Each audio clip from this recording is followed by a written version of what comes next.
Welcome back, familiar to Northside LDN, and today Arsenal 1, Wolves 0, and it's 3 points, 3 crucial points for Arsenal in the race to top four.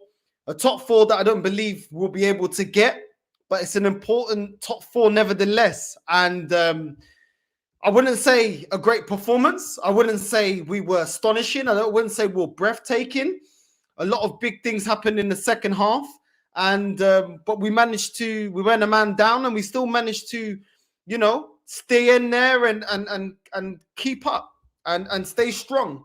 But for me, playing like this, playing the way we did offensively anyway, defensively we wasn't too shaky, we was okay.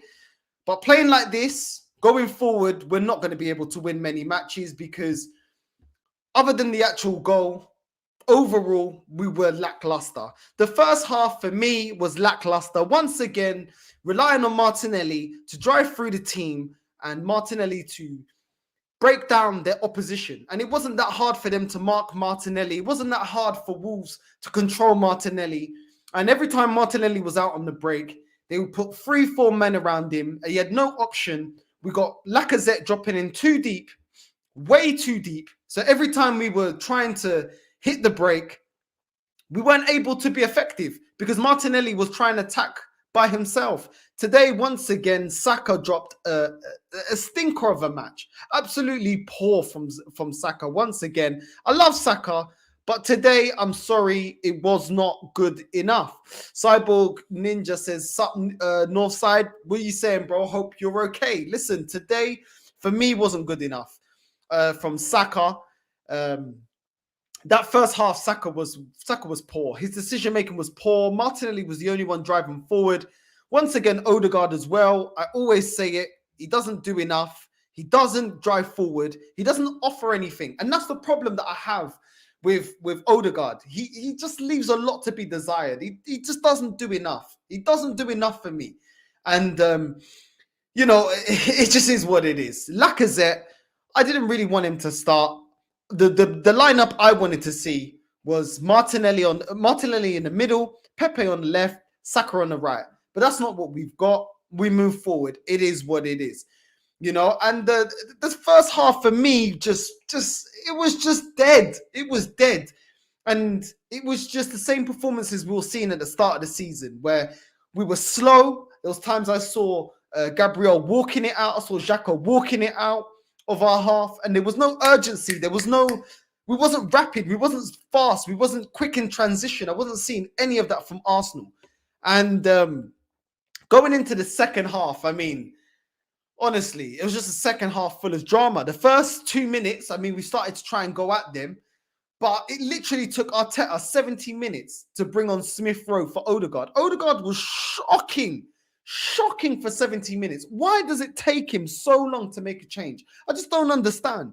Odegaard offered nothing. When I first saw the lineup, I was like, why is Odegaard starting? The first thing I saw is why Xhaka starting. But Xhaka, he's the golden boy. You already know he's gonna get chosen to start this match. But Odegaard, I just don't understand. Like, what does this guy do, bro? He scores one goal and then goes missing for 6 or 7 games. It's not good enough. Why is he taking 70 minutes to make a change? It wasn't working. We wasn't breaking them down. And I know we got a goal, which was from a corner, and that was good from Ben White keeping it in, headering it, and then Lacazette tried to put it in, and then luckily Gabriel got the goal. But other than that set piece goal, what did we do? We never broke them down. Nobody got in behind. Every time Martinelli tried to do anything and drive us forward, he was alone. It just wasn't good enough, man. And then Martinelli gets hacked twice, which I don't understand why that doesn't get stopped. And then he goes and shoves the player, and then he shoves the player again, and it's 2 yellows. But for me, it's just like, man's getting hacked like that. How's the ref not stopping the game? Like, come on, man. Like, he's not protecting Martinelli. Like, at the same time, Martinelli lost his head, and he shouldn't have lost his head. But he's probably looking around and thinking, well, Xhaka can flip and do red cards. He gets red cards all the time. He goes in 2-footed, everything. He still comes back. Once he's flipping served his match ban or whatever amount of bans he needs to do, he's back into the starting lineup. So he's probably looking, thinking, well, I can do the same thing. And Martinelli was our best player on the pitch for me. Best player, hands down. He was the best player for us. And he goes and does that and he loses his head. And to me, it's just like, come on, man. Like, honestly, like the only thing I can say is thank God we did not capitulate when we went a man down and we stuck in. To be honest, Wolves weren't offering too much. I never really felt threatened. That Podence played okay. He was decent. Other than that, they never really done anything. They're not clinical enough in attack. And that's where they leave a lot to be desired. But we never broke them down. We didn't outplay them. And it's just, I just can't believe them. And at the start, I was just like, on the watch along, I did say, how's that a red card for Martinelli? But when I watching it back now, it's like, to be honest, the Wolves player, it should have been a free kick to us even before Martinelli reacted, because he hacked him twice. He hacked him, took him to the floor twice, and then Martinelli got pissed off and then shoved him. My filho da mãe, porra! Like, what kind of bucari is this? Like, flipping out, like, my guy gets hacked twice, nothing's given. But then why are you shoving the player, which was a yellow, and then the ref played on, and then he goes and then flipping body checks him. It's another yellow, and he's sent off. I had obviously, I love all the guys that are on the watch along, but they're coming out with all this, there's an agenda against Arsenal. No, there's not. Every single fan base has been moaning about VAR and the refereeing. The refereeing and the VAR has been shocking for everyone. I don't specifically think it's just an Arsenal problem. This is a United Premier League refereeing problem. The same with the VAR. The refereeing and the coaching is just ridiculous. Absolutely ridiculous. And I'm not blaming, even if we lost this, I never used the referees. I just felt like Martinelli got hacked twice. Why didn't we get a free kick? Why didn't we get a free kick? Because they never got the ball, and in that instance, but at the same time, Martinelli shoving the player twice like that, you're going to get yourself sent off. You know what I mean? And obviously, you can't be reacting like that. But it is what it is. He gets sent off. Then it takes this manager, this absolute filo da puta, 80 minutes to take off Lacazette and put Nketiah. Like, what is Nketiah doing, bro? Like, what do we need to see in this team for Pepe to get a game? What do we need to see? Porque sempre a mesma porcaria, mesma merda that we're seeing all the time. Why are we bringing on Nketiah? Nketiah doesn't want to sign a contract. Nketiah's not good enough. Why is it always with the same porcaria? I'm sick of it, man. And I'm happy with the result, but I just feel like the way we play today, we're not going to get away with playing. We're not going to get top 4 playing like this. I already don't even believe that we're going to get top 4. Isso para mim é sonho. For me, it's a dream. Não vai acontecer. Esquece. Forget about it. But why are you bringing on Nketiah for Pepe? Pepe, we broke our transfer record to get Pepe on. Yeah? Bring Pepe from Lille to Arsenal. Why is he on the bench constantly? Why? We've already let go of Aubameyang. Why are we doing that? The game is still open at 1-0. We're a man down, and you're bringing in Nketiah. What is Nketiah doing? He ain't doing nothing. His level is Sunderland. That is his level. And listen, I'm happy, but this is why I get onto this manager, because I just don't believe in him. Like, his decision-making is just not good enough. His decision-making ain't good enough. It's literally as simple as that. For me, he ain't good enough. You know what I mean? It was a free red card. Eddie should never start. Bro, he should never start, bro. He should never start, my guy. Listen, like, it is what it is, man. This manager just ain't good enough, innit? And Nketiah came on, did nothing, like the same pucaria, and it is what it is. And then Connor Cody goes in for a tackle on Gabriel and punches my guy in the face. Like, come on, man. Come on. Like, come on. Like, what is going on here now? Like, real talk, man. Let me open up my little cervejinha because let me get into this one now. Where's the third official? Where's the linesman? Are these men not watching what's going on? Like, I don't understand. Like, I don't get it. Like, what are these men watching? You can't let that go. Why have we got VAR? VAR needs to see that. And like I said, there's been times Arsenal have lost. I never bring up VAR. But at the end of the day, when I see something that doesn't make no sense, it don't make no sense. How can Connor Cody just punch Gabriel in the face like that and nothing be given? It doesn't make any sense. You can't make sense of that. The Martinelli, I understand, because as much as the Wolves player should have got booked, Martinelli then acted like a prat in the way he reacted twice. When he pushed him, when the Wolves player played the throw on, and then he body checked him and took him out when he was legging it down the wing. Do you know what I'm saying? So I can understand, but keep it consistent. But listen, at the end of the day, nothing's worse than the way this manager's got us playing. Like, he's got us playing horrendous football right now. Horrendous football. And I just don't believe, like, I remember at the start of the season, we were winning 1-0 and 2-0. And I always said, you're not going to get consistent results playing like this. We couldn't break down Wolves. We wasn't dangerous. We couldn't bring Lacazette into the game. Odegaard was literally just a two-pack hologram. Two-pack hologram in the middle. Like, what is going on? Saka today, I'm sorry, I love Saka, but Saka's gone missing too much. Saka's gone missing way too much. And it's all okay celebrating the win today. And listen, I'm happy. I've got my Cervejinha here. I'm happy with the win. I'm just not happy with the performance.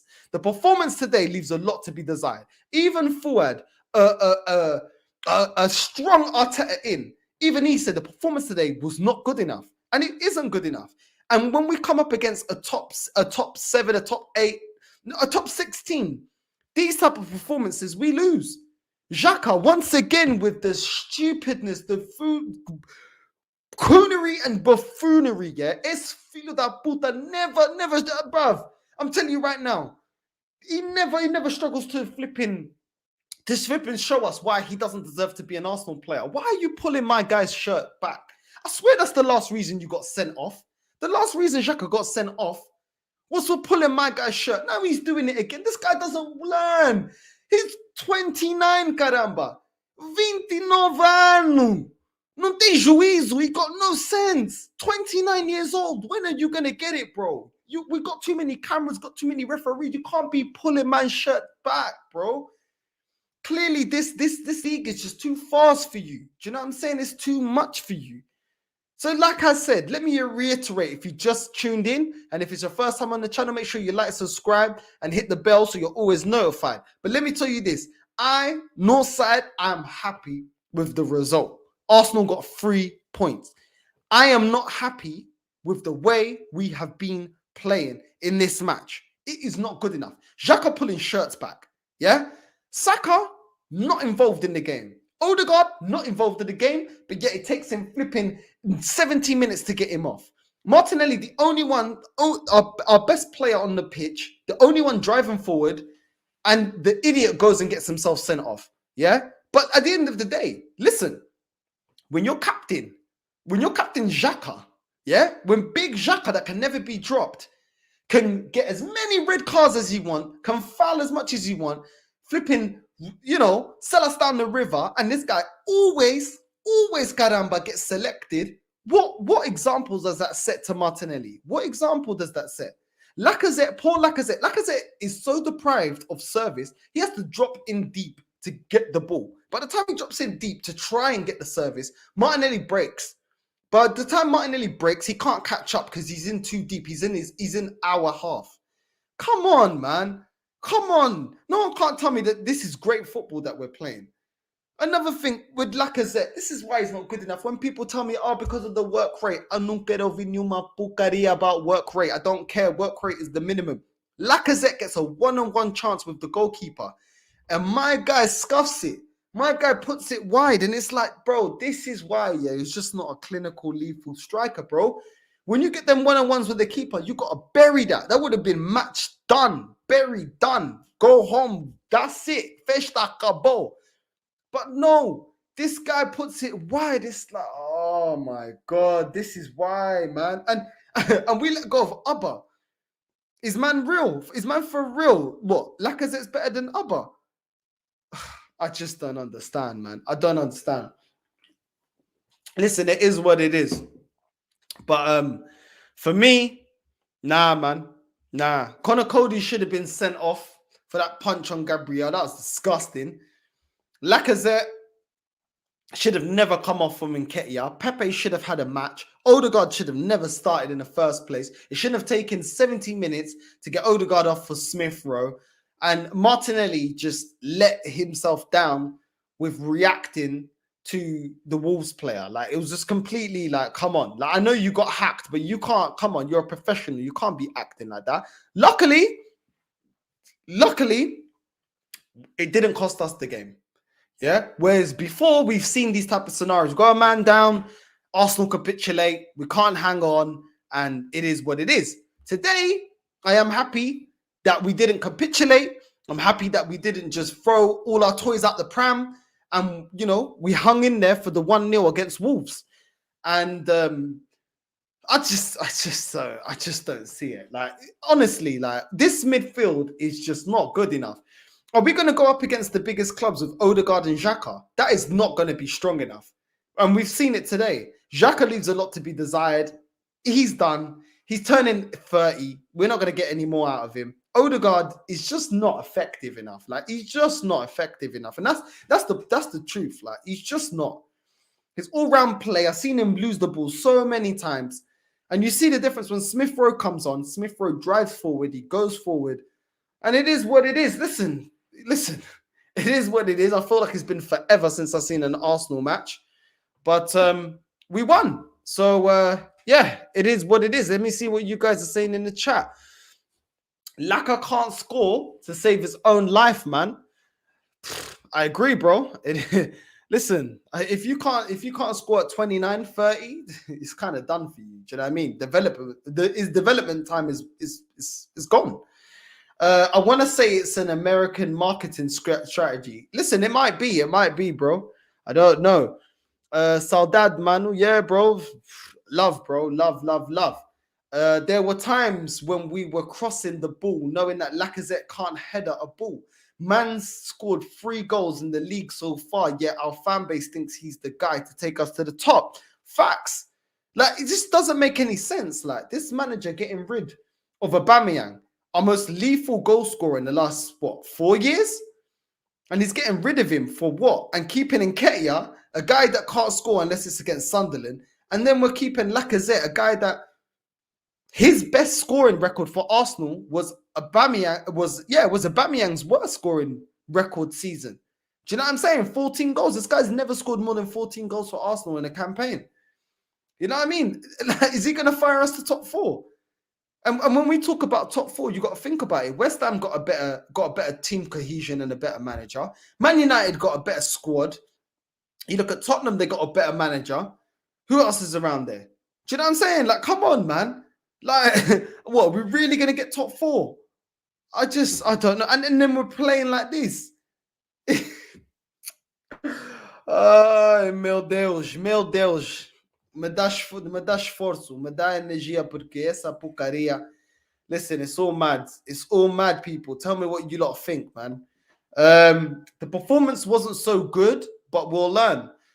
Will we learn? I don't know. I've seen performance like this at the start of the season, and now they've returned all within 1 season. Hopefully we learn, but I can't. I don't know, man. I don't know if we'll learn. What about a team of Guendouzi's against the Wolves? Listen,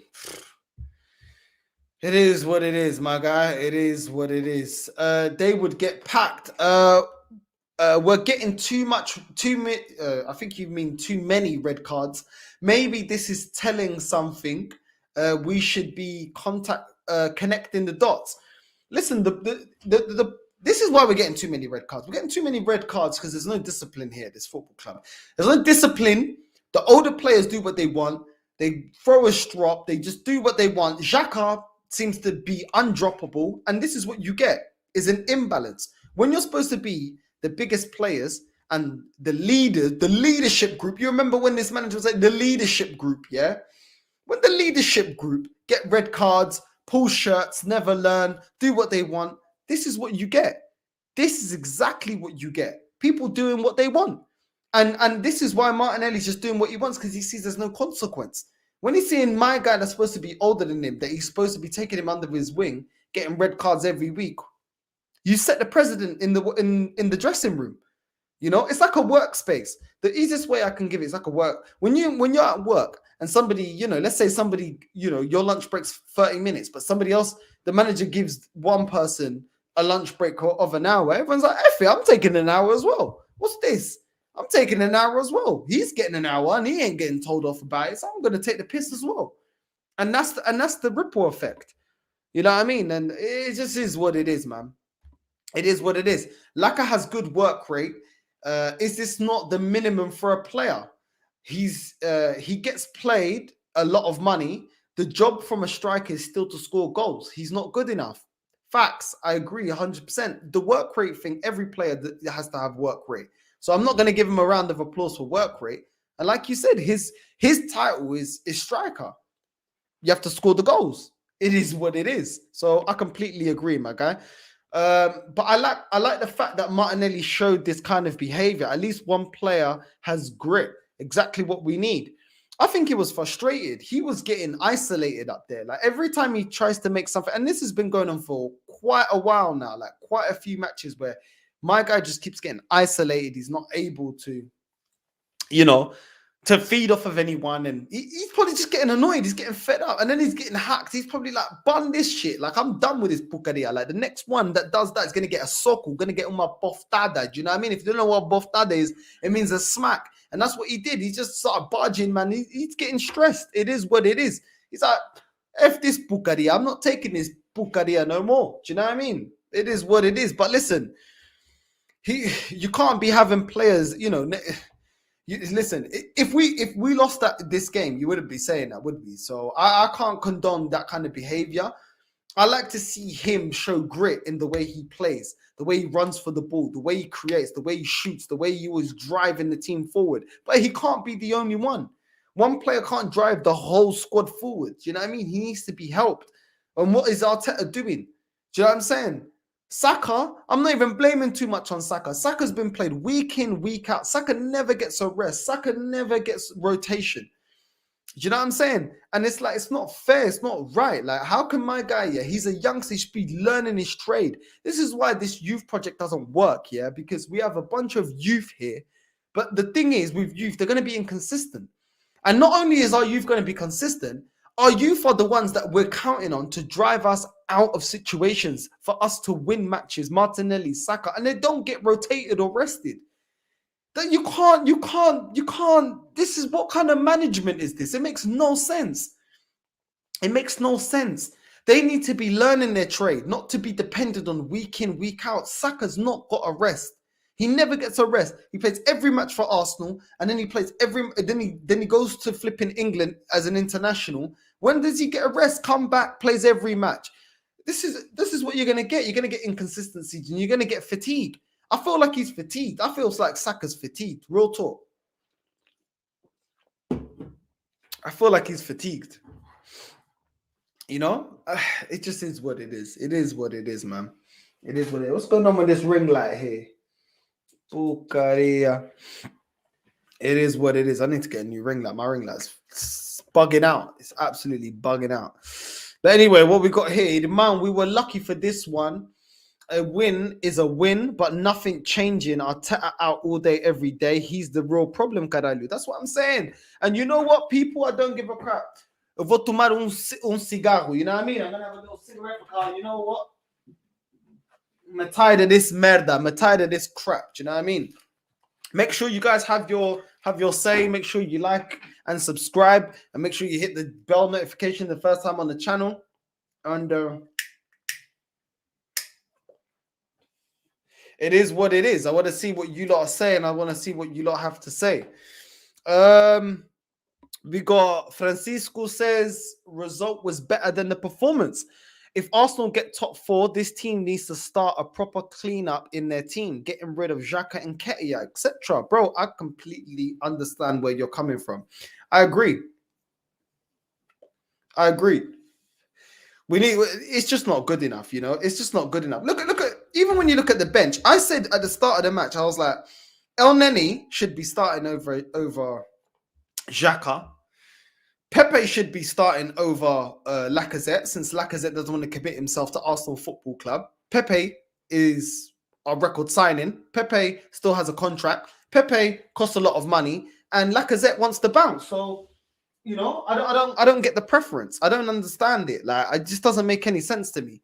And then I was seeing Emil Smith Rowe on the bench. Like, why? Why is Emil Smith Rowe on the bench? Like, what? How does he deserve to be on the bench? I just don't understand. I get Lokonga. Lokonga, he's been somebody that, I'm not going to write him off. I'm going to give him a bit of time. But he hasn't been pulling up trees. He hasn't been great, has he? Let's just be real. And he's been dropping performances a little bit Xhaka-like. Lokonga's mistake against Nottingham Forest. I wasn't too bad seeing him on the bench. And Nuntavajiva, I think he's a player that needs to work on his defense. Defensively, he leaves a lot to be desired. And today, the positive was defensively, we wasn't that shaky. I think Ben White, there was one or two chances. I think Ben White was not clearing the ball out properly. But overall, I felt like defensively we're actually okay. It's the attack. It's connecting the midfield to the attack. Our midfield is poor. Our midfield is so poor. Our midfield is the poorest out of the top six. Hands down. And with all the money that we spent, how have we got a weaker midfield than West Ham? How have we got a weaker midfield than West Ham? With $250 million spent under this manager. It just makes no sense. In the last 5 years, we spent the third most in the Premier League. And look at our midfield. It's ridiculous. Absolutely ridiculous. Let me get into the other comments. Why didn't he put Pepe in Caralho? That fraud sucking Nketiah. And that's what I don't understand. Why is he so like up Nketiah and up Lacazette? I said this at the when we did the January transfer window. I said, listen, why are we keeping on two strikers that don't want to be here to excel us to top four? It makes no sense. It actually makes no sense. Makes no sense. But yeah, I'm sure he's Atleti bound. I'm not sure who you're talking about, bro. Abdullahi. They wanted him before Arsenal moved. Laka defo leaving us. Yeah. Exactly. Lacazette was going to go to Atletico Madrid. The year we got him, Atletico Madrid had a transfer ban, and that's the reason why we got him. If it wasn't for that, he would have been an Atleti player. So big facts. Big facts. Abdullah, you always coming with the facts, my guy. If I'm PSG, I'll go for Martinelli to replace Mbappe.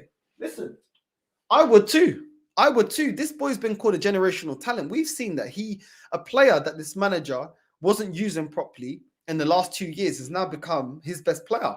Even Saka's dropped off in his performances. And I love Saka, but listen, I got to call it as it is. Saka has a great game. I'll say he has a great game. He has a poor game. I'm going to say he had a poor game. And once again, he has a poor game. It's just not good enough. It's not good enough. We've got another one here.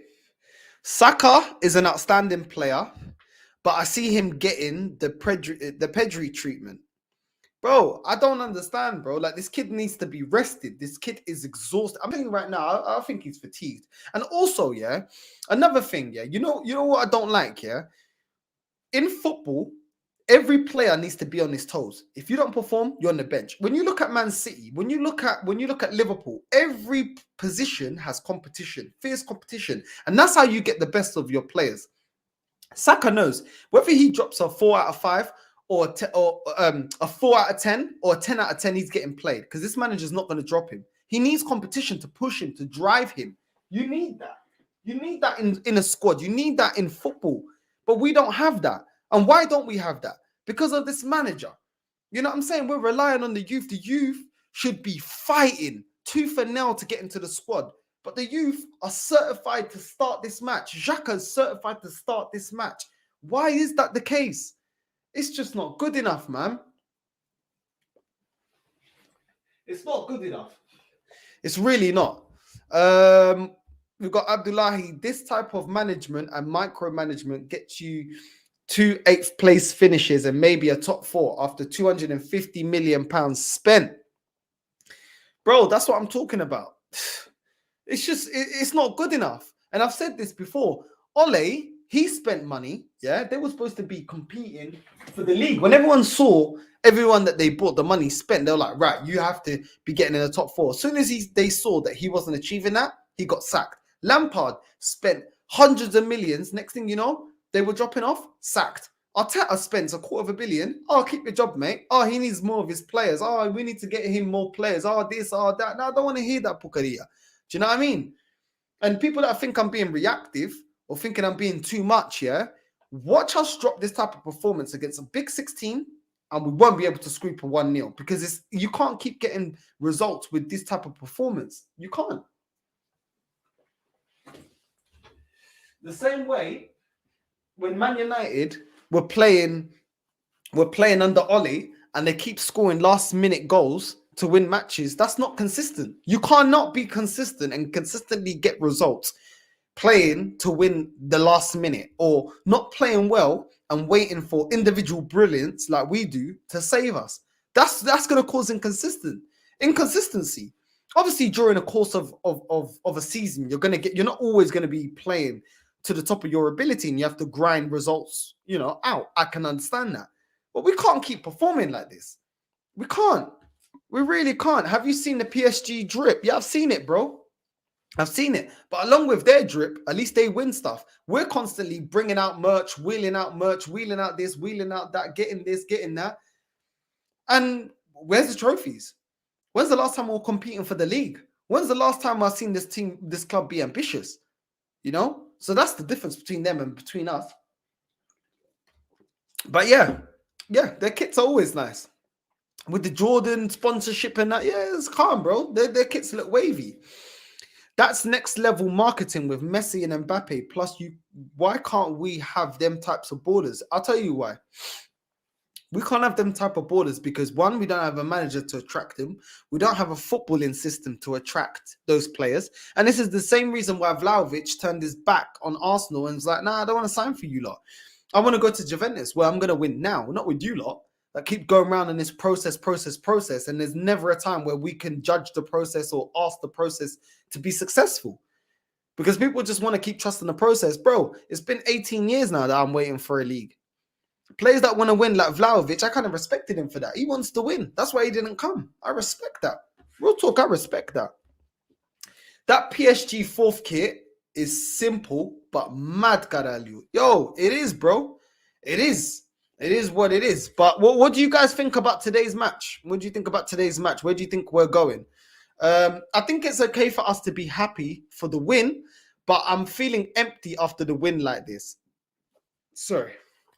I demand progress from Arteta. This kind of football is not acceptable.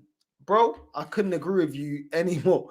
I'm telling you right now, that comment there is literally how I feel. It's like happy for the win, happy for the point, but not happy with the style of play. And it's like, why is it taking us so long to get a consistent style of play? Steven Gerrard has gone there and established a style of play with Aston Villa. Graham Potter's got a style of play with Brighton. Do you know what I mean? The list goes on. Look at Newcastle.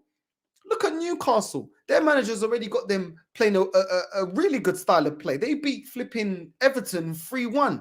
Those are the performances I want to see. I don't want to just see the result of, we won. Because I know that's short-lived. Do you know what I mean? And it is what it is, man. Listen, when I'm proven right, it is what it is. You know what I mean? True Gunner, send that link, bro. Yo, I'll send you on. Yo, come on, man. My guy, bro. I'll definitely send you the link, bro. Brandon, I know you're on Facebook. Hold on a sec, people. Let me get Brandon. Make sure you like and subscribe to this channel and also True Gunners TV. Brandon, make sure you subscribe to him too. You know what I mean? My brother, my guy, you know. There you go. That should send you onto the link. That should be it. Invite guest. Yeah, that's it. Brandon, I've just sent it to your Facebook, mate. Yeah, I sent it to your Facebook. You should see that. So yeah, jump on whenever you're ready, bro. What else have we got here? I think it's okay for us. Now, I read that one already. Nuno Tavares has some technical quality attacking, but he needs to improve his level of concentration and intensity, especially while defending. I'm a Benfica fan. I know him. Yo, big up to the Benfica, man. Francisco, estás bem? Como é família? Estás bem? Yeah, listen. I'm a Benfica fan as well, man. That's my family. That's my family's team. That's my Portuguese family team. So yeah, man. Big up to him, man. Big up to you, bro. And Benfica right now, tá uma merda, tá uma porcaria. But listen, it is what it is. At least Benfica in the last 10 years won the. I think they won the league like what 4 in a row. So it is what it is. You know what I mean? Trust me, they'll get things straight. Not like Arsenal. If you're not good enough, you get sacked over there at Benfica. Abdullahi, we sold the midfield because of outshining the gaffers. Listen, bro, like it's just mad, bro. It's just mad. How's everyone feeling, though, man? How's everyone feeling? Some of the academy players should be played above Xhaka and others. Hutchinson has buckled Chelsea under 21 and 23 this season. Listen, I just don't get it, man. This manager's got favorites, and it's so weird, yeah, that his favorites are the players that are not that great. It's the players that are not that great. You know, I'm never going to forgive him for his treatment of Aubameyang. That's not good enough, and no one can't tell me that, you know, Aubameyang's good enough, is good enough for Barcelona, but not good enough for Arsenal. Like, that makes no sense, man. And all I want is consistency from Arteta. Do you know what I mean? If he's being late, cool, strip him of the captaincy, fine him, put him on the bench, cool. But to take him straight out of the club for what? For what? But you keep Xhaka. Has he really done anything as bad as Xhaka? Like, come on, man. It's not good enough, man. It's not good enough. Martinelli reminds me of Red Bull in F1, and Saka is a consistent Mercedes. Listen, people, special guest Brandon from True Gunners TV. What are you telling me, bro? You good? Yeah, man, not bad. You? I'm good, man. What's your thoughts, man? What's your thoughts on today? I don't know, really. I can't believe we won the game, mate. I actually feel quite deflated after this. It's weird, isn't it?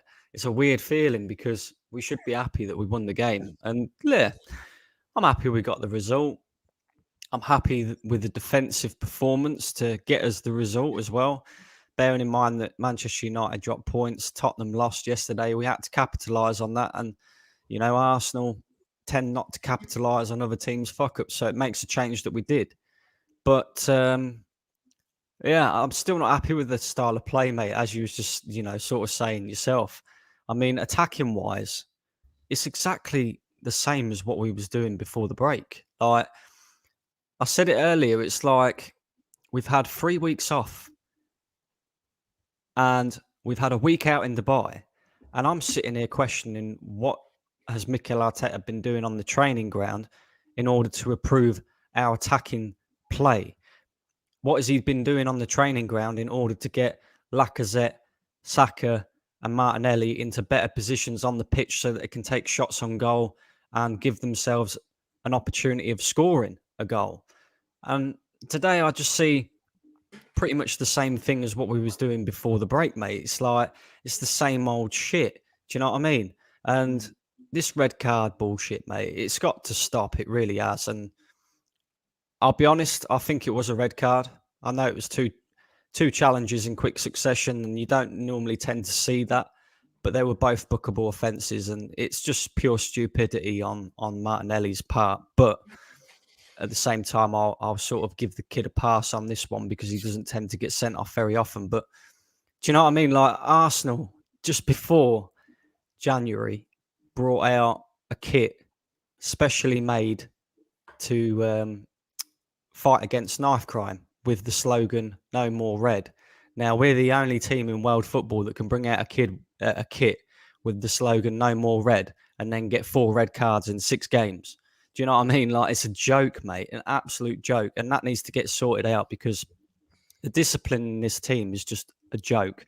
But ultimately, I don't think today really matters either way, because I think what we did in January, in terms of the January transfer market, it's going to cost us in the end. it's going to come back to bite us in the arse. It's inevitable. I mean, look at it this way, yeah. Lacazette had a great opportunity to kill the game off. 2-0, that's it. Game's done. Even with 10 men. And, mate, I could have scored that. Minan could have scored that. You know what I mean? Like, it's a joke. And ultimately, we're left with Lacazette, who just can't hit a bar and door right now. And then Nketiah, who's a bit part player who can't score either. So, in my eyes, if Arteta's not going to use Pepe, who does score goals, who does create assists, then we're in big trouble, mate, in the goal scoring department. We can't keep getting away with shit like that today. Because let's be honest, we scored from a set piece. Do you know what I mean?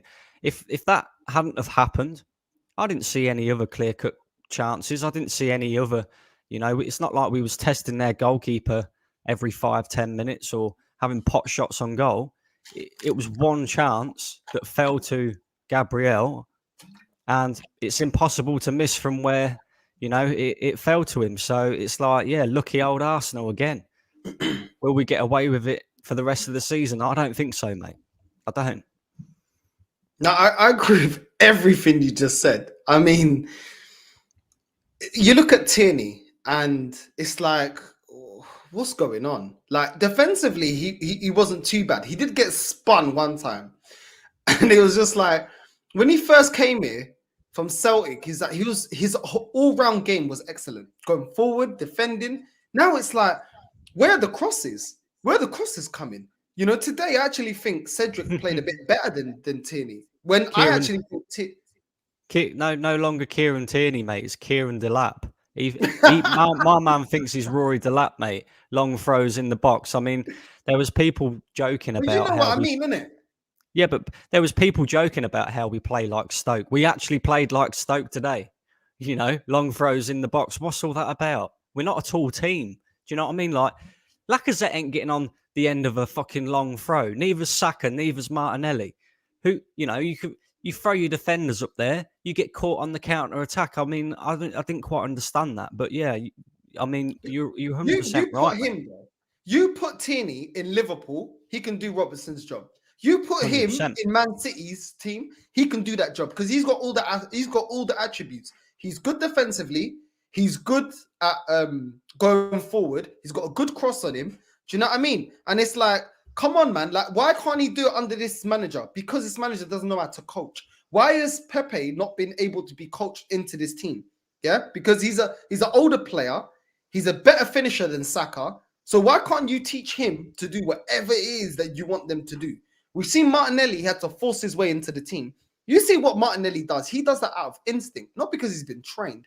Because if this manager can train players and teach players, why is it that Ben White can't header a ball? And he's not good at marking? Why is it that Tierney is regressing in this club? Why is it that Pepe can't get in this club? Why is it that Lacazette has to drop in so deep into our half that as soon as Martinelli tries to counterattack, he's got nobody to assist him? Why? This club and this team is only advancing in certain aspects due to individual brilliance. I don't see anything to see that he's evolving us as a team. I don't see it. I'm seeing the same performances. I'm seeing the same performances, Brandon. Yeah, when earlier on in the season, in the first 10 games, when we were just the results didn't match the performances. We're regressing again. We're going back to that. I agree. Bobby, I mean, big up to yourself. I mean, I know we had the watch along. What's your opinion, bro? I think Brandon came up with a great point there, to be honest. In all honesty, we are regressing. And if we can't, let's just say what you were saying there, Northside, what players have genuinely improved under this manager? Beyond what their potential would have let them do. I don't think any of them would. I think Martinelli under another manager would be playing a lot better and he would have been in the fold a lot earlier. Same with Smith Rowe. He would have been involved earlier. He's not the problem though, Bobby. He's the solution.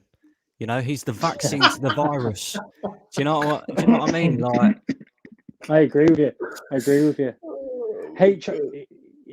he might spread HIV, but he claims that he's a cure for it. That's exactly what it is. But he actually brought COVID. I was saying this in the live stream to Arsenal in the first place, didn't he? He was the one that caught it in that Olympiacos match. But I just think it's really sad to see, to be honest. Like, we watched today, and we can turn around and say the big issue I saw, and as soon as Lacazette called him out when he was being substituted, a normal manager would brush that off and say, you know what, he was passionate about being subbed off. Arteta will go back into that changing room, and I bet you any money he holds a grudge. But now it's going to be a real test of where his arrogance is at. Is he gonna turn around and say, look, you're not going to feature for the rest of this team for the rest of this season? Or is he going to say, shit, I'm desperate here. I've isolated Aubameyang and let him go. I'll let Balogun go, who was nowhere near a first-team starter anyway. Now I've got Donkey and Nketiah here. What am I going to do? So if he turns around and he swallows his pride on this instance, I think that's just purely out of desperation. I just think he's got to, though, hasn't he, Bobby? He's got to. I think he does. He's just made Lacazette captain.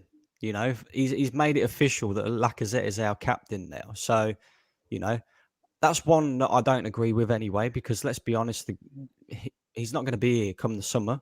So why are you making a player who's not going to be here come the summer a captain?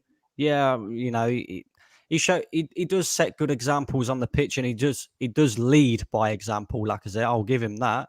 But you got to be looking to the future, not to the here and now. And then, you know, come the summer, we're going to have to find another captain again. But absolutely, I get what you're saying, Bobby. But I definitely think that he's got no choice. He's got to swallow his pride with this one, whether he likes it or not, because we've got no other options.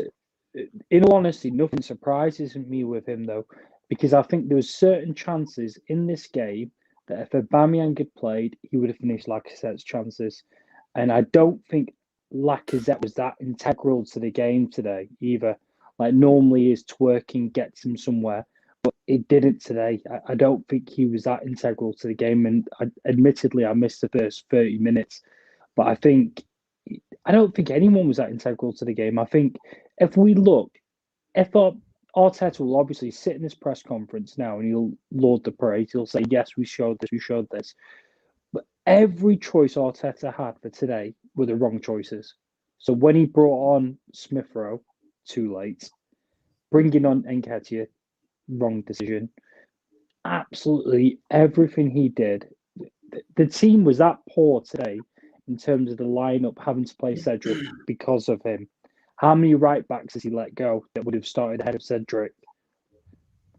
CDMs, how many players would have started ahead of Xhaka? So the team, and we were watching on the watch along today, and we saw that Xhaka could have easily got sent off today. Like another moment of being erratic, he would have been sent off. Yeah, Partey as well. Partey was quite erratic today as well. I thought actually Cedric was probably one of our better players on the pitch, but that kind of suggests to me that nobody played well. Do you know what I mean? Like, if Cedric's one of the better players, then nobody played well. But I ain't really against the whole Cedric thing, because I'm not a massive fan of Tomiyasu, to be honest with you. But again, it just shows there's a lot of things that need to improve at the football club. And having spent £250 million, it's not good enough that we're still sitting here saying, we've got this player who's not good enough. We've got this player who's not good enough. We need improvements in this area, in this area, in this area. You know, even the style of play needs to improve because we're not creating enough chances. It's just the same old, same old. And I'll tell you what, if we get top 4 this season, it is a fluke. And it is probably... Absolutely, yeah. You know what I mean? It's probably one of the... It's almost like going to the bookies, mate, and being that person who put on that money for Leicester to win the league. It's like 5,000 to 1 odds, mate. Like, do you know what I mean? Like, that's how much of a chance I think we've got. Do you know what's really sad though? If we had got a decent manager in now, with the way, if we can get top 4 with Arteta, who's arguably the worst manager in the league. And I think everyone could turn around and say that. And he's created so much disharmony in the team. What would we have got with Conte managing this team? Let's be honest, at the beginning of the season now, or even just before they appointed him, if we had Conte at this team now, I think we would really be looking at maybe a further 6 points ahead. Would you all agree on that? There'd be at least 6 less drop points. Possibly. And where does that take us in the table? It's really, obviously, it's what ifs, but I think realistically, we're just looking at a team there that's going to go for another cycle this summer whereby we're going to have to spend another £200 million. And that £200 million is being spent not really on improving the team, it's going to be spent on replacing parts of the squad that you could have probably done elsewhere. So it's just a vicious cycle. We weren't up for it today. Yes, I think we did. We showed a bit of grit to defend, but that was partly because Ramsdale's a very good goalkeeper that we won this game, to be honest. Yeah, I agree. I think Ramsdale is arguably the only summer signing that I can say is worth every penny that we've spent. Odegaard, nah, not for me. I think he's okay at times, but I don't think he's that great. Tomiyasu, same. Ben White, same. Thomas Partey, same again. He's been bang average for us if we're being real. And Ramsdale's the only real signing that I look at and think, yeah, okay, you're proving your worth. You are worth every penny that we paid for you. You're saving us points this season. So, yeah, I agree with you on that one. And again, I agree with you on the whole transfer thing as well. It's like, it is a vicious cycle. You're right, because like you said, we're going to end up replacing players that we're missing now rather than improving the squad. And it always seems to me like with Arsenal, we've never got a full squad. Never, ever. We're never going into a summer transfer window thinking, right, we've got the backup and we've got, say, for example, right back. We've got our set right back and we've got our backup right back. Now, what we need to improve is the quality of player that comes and plays a regular game, or regular games for us. Instead, as you just pointed out, we're going to be looking at trying to replace Aubameyang with possibly a striker who might not come into the league and settle down straight away. And there's just so much. It's going to cost so much money to get Arsenal into a position where we want them to be. And especially with this I think it's regardless of what we spend. I mean, we've seen examples of this before. Without the proper structure, we're not going anywhere. Look how much, I think it was just the other day I saw on the football terrace, Terry saying, okay, we've literally, since Fergie's left, we've blown basically $1 billion. Where are they? You know what I'm saying? And it's like, the most important appointment you can get is a manager, and of course, yeah. When I get certain people, I'm not gonna draw certain names out, but when I get certain people saying, but it's this, that, I heard people saying, the reason Newcastle got business done because they got Arab owners. I'm like, bro, they never. Bro, I'm like, come on, man. We spent the third most in the last 5 years, bro. Don't use money as an excuse, man.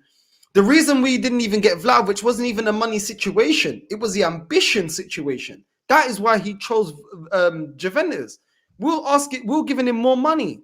But what we're going to do, we're going to turn into Man United, where we fling the money everywhere, and then we get mercenaries. I'm sick of mercenaries. This is the problem again, though, isn't it, Northside? Because let's be honest, would Aubameyang have stayed at Arsenal if we didn't offer him £250,000 per week to £300,000 per week? No other team in world football was ever going to pay Aubameyang that sort of money. And that is the only reason that Aubameyang stayed at Arsenal. Same with Mesut Ozil as well.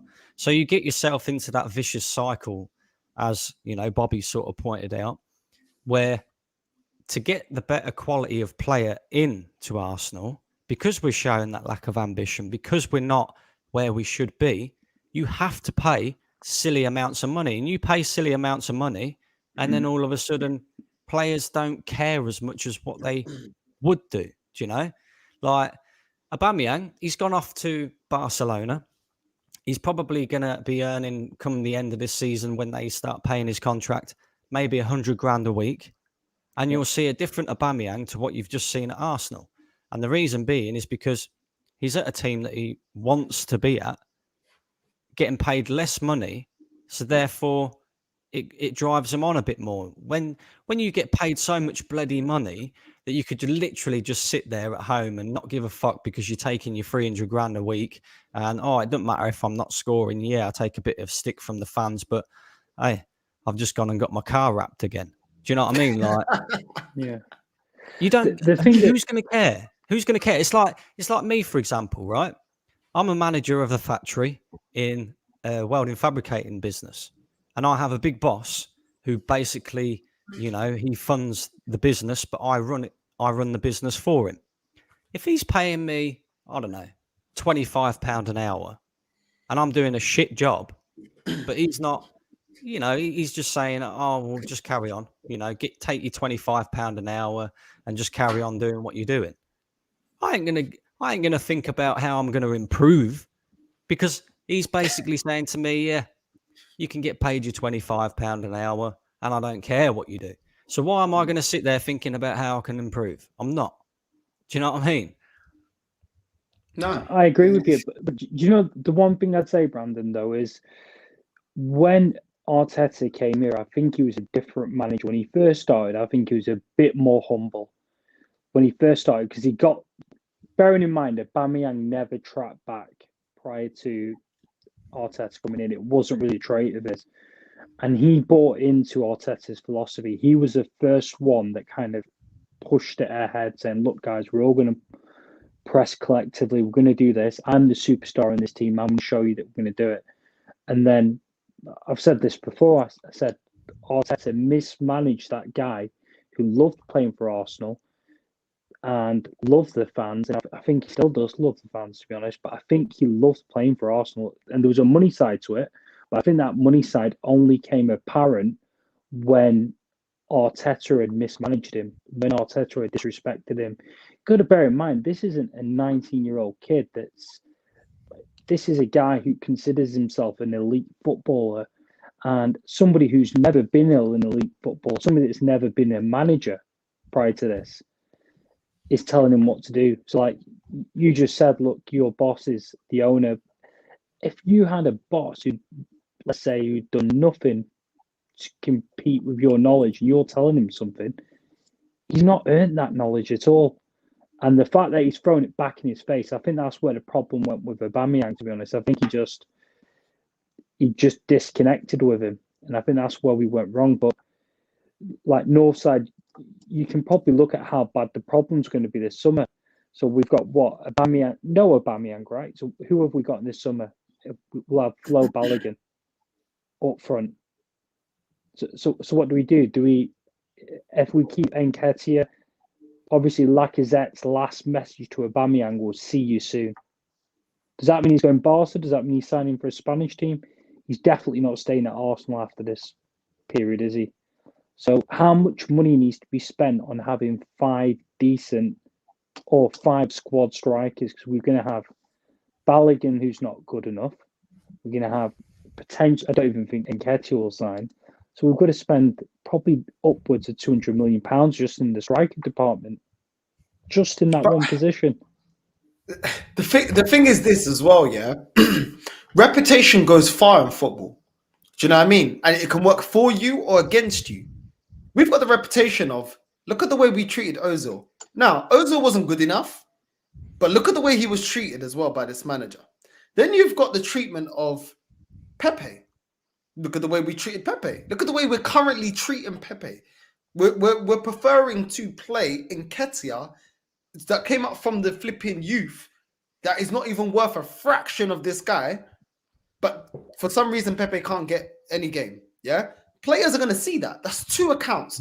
Then you're looking at the way we've dealt with Aubameyang. Players are going to look at that. I know players are going to look at that because I know agents are going to look at that.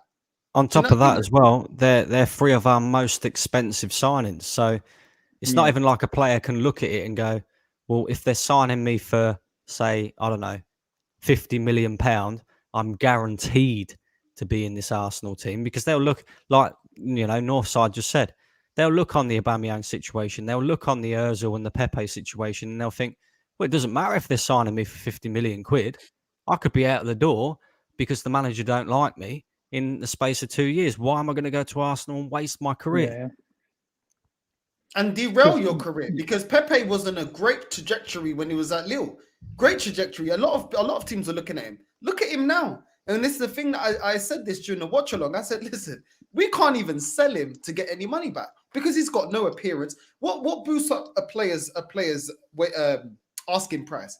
Your current form, your stats, then your age, and your contract length.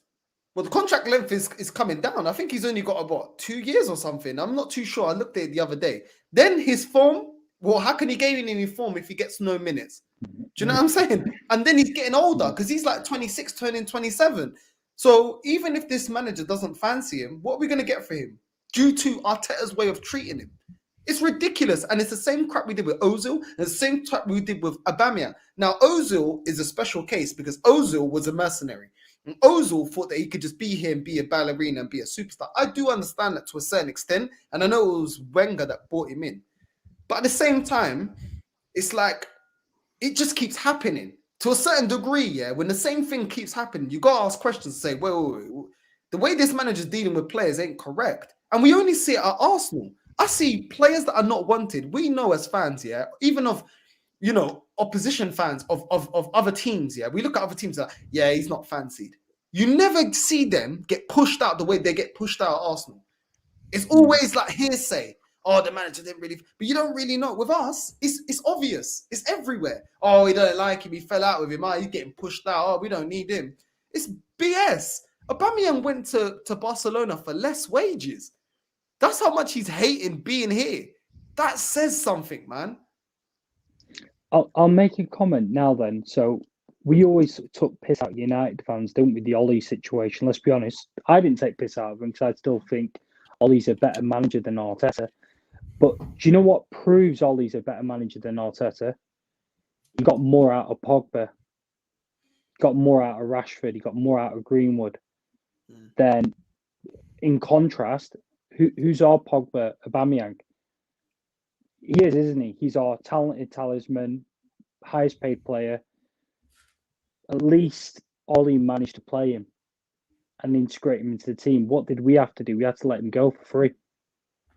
So even if you look at Greenwood, who might be a bit of a troublemaker or whatever, not troublemaker, just a whatever teenager that probably don't listen to you, but he got glimpses of him. So what did Arteta do? Like, he's not even done as good as Ollie did, in fairness.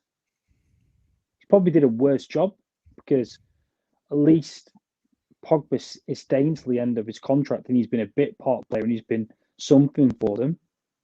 And the team wasn't toxic like this team is. So I think we've had to get rid of all the players with personality. That's what it comes down to. Arteta's regime's against players with personality. So you can't have a superstar in the Arsenal team because every single superstar, every single world-class player has got some personality. We can't have personalities in the team because they'll fall out with Arteta's personality. It's as simple as that. Facts.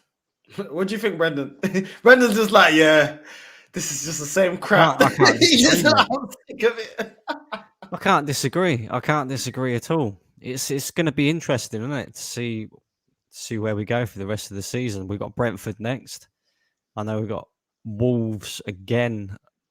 I think, is it after that or the game after that? I can't fucking think now. Do you know what I mean? Like, that's how uninterested I am.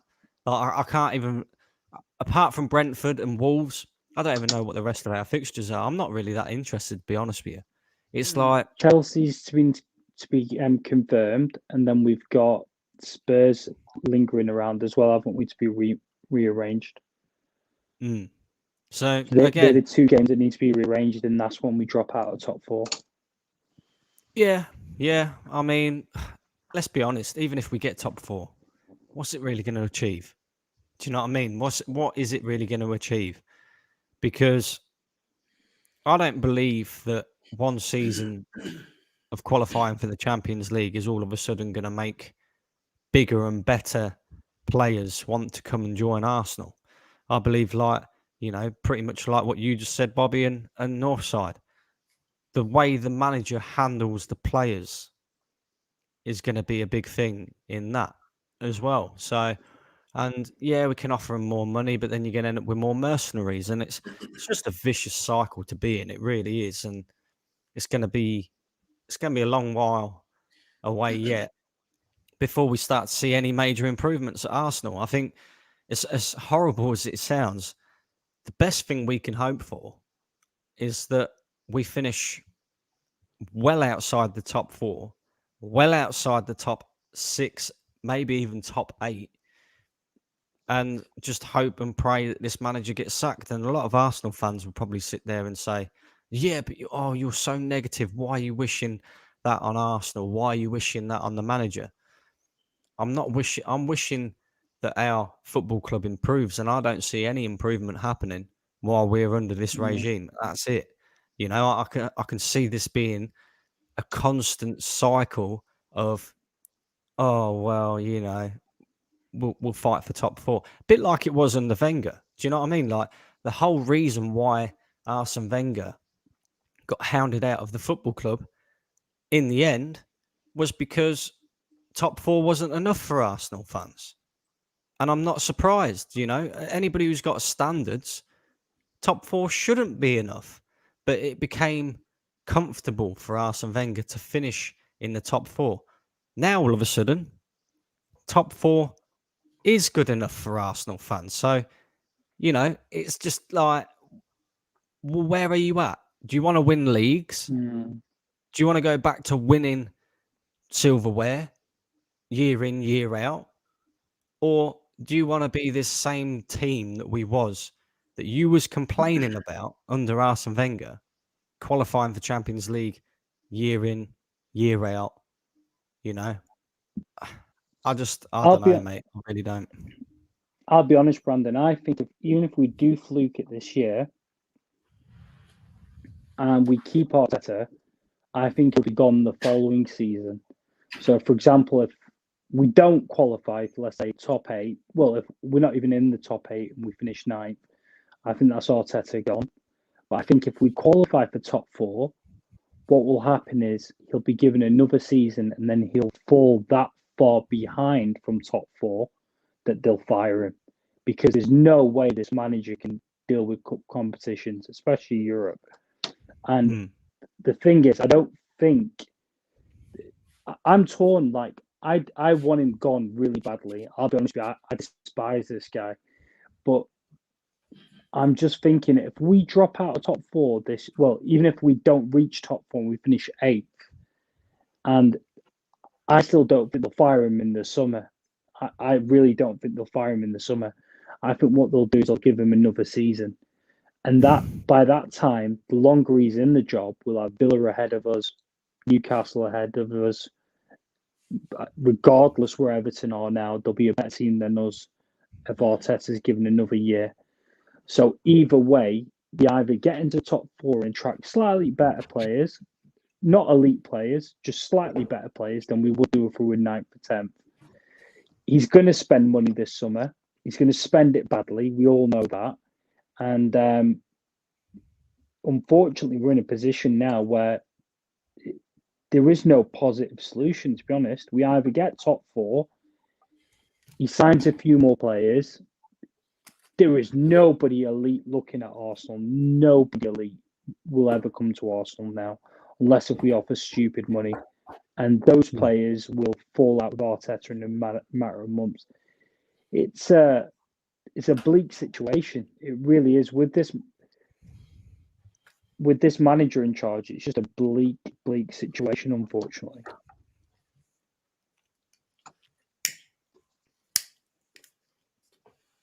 It's just as bad as it gets. Why are you laughing? I'm just smoking the pain away, man. I got nothing else. I'm so sick of it. Yeah. I get tired of my own voice, believe it or not. I get tired of my own voice. I get tired of saying the same thing. And I don't care. I already knew when I was going to start this review, I knew that potentially some people, so far they haven't, but then they say, oh, you're being negative. We won. But all three of us here, we've seen these fake storms where, it looks like we're turning a corner. We've got a little 1-0 win, and then we revert back to the same crap. And until we start seeing consistency in results and performances, I can't get gassed. Where's Fuad, by the way? Fuad, I'm not sure, I know he's a family man, so I know that, he's got a lot to do sometimes. Sometimes I just leave him. I would have thought he'd been on here straight away. I know. Bigging up his guy, the best looking Spaniard and all this. But I mean, you were on the watch along, Bobby. You could see that he was calling him out a little bit. He was calling Arteta out in certain things. I'll give him praise because he turns around and as soon as he saw Eddie Nketiah, because he's been saying the one thing Fuad said over the last 2 videos is he said, look, he's got to play Pepe. He's integrating him in Dubai. He's playing with the attacking players. He's doing this. He's doing that. Just imagine if you're that player, right? You get sent from AFCON. We need you right here, right now. Don't chill out with your teammates. Celebrate how far you've gone. Go to Dubai. Nice. Going to be treated well. I'm playing with the attacking players. I'm training with these guys. It looks like I'm happy. It looks like I could beat you. There's an opportunity here. What happens? We bring on Eddie Nketiah. I'm the club's leading, most expensive player in history, and they bring on this guy who's got 4 months left of his contract. What does that say to a person? He just fucks with their head. He must drive so many players, and this isn't a joke, through depression. I really believe that, and I know it's a strong statement to make, but if I was working for him, I'd say I don't know where the fuck I stand. I'd be like, look, I'm not being funny. You're giving me mixed signals. He's just... It's crazy we're talking like this after a win as well. Do you know what I mean? We've won, and with that, the reality is the future's not any brighter with a win, which is what's sad. And that's not what you really want in these scenarios, is it? I just want to, I miss them days when I could just chat crap to other football fans and be like, you know what I mean? Like, just say my bit, do you know what I mean? And just be like cocky with it. It's been so long. Like, people talk realism about Arsenal. I just got to take it. Do you know what I mean? We are crap. Yeah, we are jokers. Yeah. You know the saddest bit as well, Bobby, when people are like, you know what? We feel so sad for you. I don't even want to banter you lot no more. That's what's sad. I've got a mate who's a Villa fan, right? And he texts me and he goes, mate, Arteta's too good for you. I went, fuck off. I go, how the fuck have you seen that? How's Arteta doing good for us? And he goes, he's look with the group of players you've got. He goes, I can't think of any that get into our Villa team. And I go, Martinelli does. I go, Gabriel, the defender, does. And I go, I'll be honest, Ramsdale now on this form is better than a Martinez, but it's a close call. It is a close call. Martinez has got a better history of being consistent, but I just didn't know what to say to him. And he goes, you're doing really well. I go, we're doing shit. So when I explain that to Arsenal fans, like non-Arsenal fans that can't see it, they look at the league table now and they think, oh, they're doing all right. They're only behind them and them. And he goes, oh, Ben White's decent, isn't he? I went, is he? Fuck. I'll be honest with you. I'd pick Kurt Zuma on current form, kicking cats, over Ben White all day long. Even if he did it on the pitch, I couldn't care less. Would you both prefer Kurt Zuma over Ben White? Be honest. Cat lives matter, mate. Yeah. They probably got to the karma. You got to do the karma there. You know what I mean? Exactly. I know, RSPCA settings. I do agree. Cat lives do matter, but I still think Ben White doesn't. So I'd say no, his life does matter. But I'm just saying that generally we need to fix up it because that's a £52 million defender. I mean, we've got fans that think what team that does he he's get everything. into? What team does he get into? Fuad was saying White? that Ben White is good, and I said to him, I pointed out 3 mistakes, and it just went over his head. Then I said to him, Fuad needs to go to Specsavers. That's what he needs to do. Fuad was trying to justify Xhaka. He said, "Oh, you see, he. I think he got into a header. They crossed the ball, and he just got to the header of it. And I think Jimenez was just behind him. And he's like, oh, people don't talk about the good that he does. I said, bruv, the bad outweighs the good, bro. And he's 29. What are you talking about, bro? How can one of the oldest players in our squad be a liability? And today he's lucky he didn't get sent off for pulling a player back. It's hard to give him props, bro, because like you're 29. You're not 19. I don't even see. When do we ever see mistakes like that from Emil Smith Rowe or even Lokonga? I know he made a mistake. Lokonga made a mistake against Nottingham Forest, but when do you see him dragging players? Do you know what I mean? The determination and the grit. Someone's put in my comments, oh, we want to see grit. Oh, it's good to see that, you know, the grit. And it's like the grit is when Martinelli's driving forward, when he's trying to get on the ball, when Smith Rowe's driving forward, trying to push the team forward, trying to get the 3 points. That is the grit I want to see. Do you know what I mean? Not costing us games and doing stupid tackles that you know you're going to get booked for. Even do you know what Ruben Neves said after the game, Northside? No, he turned around and he said the way Arsenal celebrated today, beating a Wolves team, was as though they've won the league. And he goes, that's what he said. He goes, the way they celebrated today was as though they've won the league. He was probably thinking, who the fuck? These guys have just beat Wolverhampton Wanderers. We're in the Championship a few years ago. You guys were an elite team a few years ago. So how the fuck are you celebrating? Fair enough, you had to play down for 20 minutes. You guys are celebrating as though you've won the league, and it was embarrassing watching. I felt joy that we won, but I think to have that picked up, it's just embarrassing. Like, so that's a Wolves player saying, I couldn't believe how they were celebrating. Like, they won the league. What about when Troy Deeney says we ain't got no cojones? It's the same thing. You haven't got anything. Yeah, of course. And how long ago was that? You can see how other Premier League teams that are below us, think of us. And so why would any upcoming big player like Vlahovic, as an example, look at us as an attractive proposition when teams that players like, you know, Deeney, that at the time was playing for Watford, and now, you know, Aston Villa player and Ruben Neves saying, bruv, why are you not like celebrating? Like the season ain't over. You ain't even in the title race. I've got here, G Money says, big up Northside, been busy as hell with work, haven't been able to watch as much, but I'm here. Listen, you're here. Make sure everyone that's locked in right now, make sure you subscribe. More importantly, make sure you go and subscribe to True Gunner TV as well, Brandon's channel. Make sure you go and support. He's another real one. And we're trying to build a little community here. I know Lee's huge, and we're trying to come up and show the support for higher standards at this club, because there's definitely needs to be more people like Brandon, more people like Bobby. You know, Bobby's always welcome on this channel. Have you got a channel, Bobby? No. Okay, so you'll see Bobby here. I'll be too depressed to have one. You know what I mean? Like, it'll just be. It'll probably be the worst. Do you know how you get some entertaining Arsenal people that are kind of funny with their sadness? Mine wouldn't be. It'd just be bleak. It'd be a bleak day. So I give it a miss. I don't blame you. I called Lee out the other day. I said to him, like, on this channel, I was like, you know what? Yeah, you cursed me, bro. You told me to do a channel, and now I'm cursed to keep watching this crap. You know what I'm saying? Like, now I have to watch everything. I got to be involved in everything. You know what I mean? Like, I said, and he started laughing. I said it the other day. It's like when you go on holiday and you realise it's your last day on holiday and you've got to go back to work the next day. That's what it's like. You get home from work and you think, fucking hell, I've got to prepare for these streams. I've got to prepare for another disappointing Arsenal game and talking the same shit I've been talking for the last year. Yeah, it's like that, mate. It really is. Let's try and spin it around then. Let's just think of one positive each if we can. I'll start off. Ramsdale.